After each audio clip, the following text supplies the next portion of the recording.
ராகேல் யோசேப்பை பெற்றபின் யாக்கோபு லாபானை நோக்கி, நான் என் ஸ்தானத்திற்கும் என் தேசத்திற்கும் போக என்னை அனுப்பிவிடும்.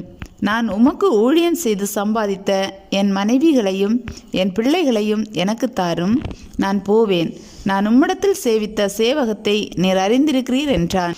உன் சம்பளம் இன்னதென்று எனக்கு சொல், நான் அதை தருவேன் என்றான். நான் வரும் முன்னே உமக்கு இருந்தது கொஞ்சம், நான் வந்தபின் கர்த்தர் உம்மை ஆசீர்வதித்ததினால் அது மிகவும் பெருகி இருக்கிறது. இனி நான் என் குடும்பத்துக்கு சம்பாத்தியம் பண்ணுவது எப்பொழுது என்றான். அதற்கு அவன், நான் உனக்கு என்ன தர வேண்டும் என்றான். நான் இன்றைக்கு போய் உம்முடைய மந்தைகளை எல்லாம் பார்வையிட்டு அவைகளில் புள்ளியும் வரியும் கருப்புமுள்ள செம்மறியாடுகளையும் வரியும் புள்ளியுமுள்ள வெள்ளாடுகளையும் பிரித்து விடுகிறேன்.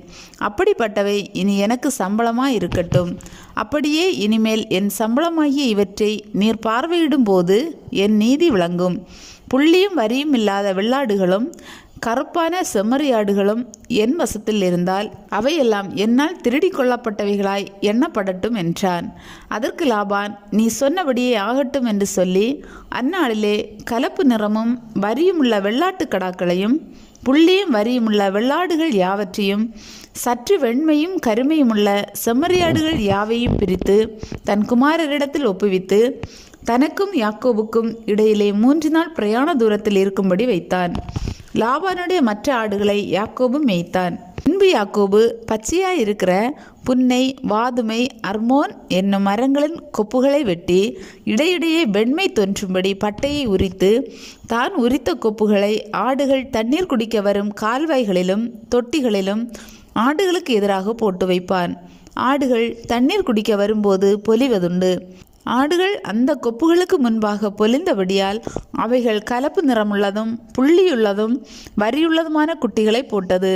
அந்த குட்டிகளை யாக்கோபு பிரித்து கொண்டு ஆடுகளை லாபானுடைய மந்தையில் இருக்கும் கலப்பு நிறமானவைகளுக்கும் கருப்பானவைகள் எல்லாவற்றுக்கும் எதிராக நிறுத்தி தன் ஆடுகளை லாபானுடைய மந்தையோடு சேர்க்காமல் தனிப்புறமாக வைத்து கொள்வான்.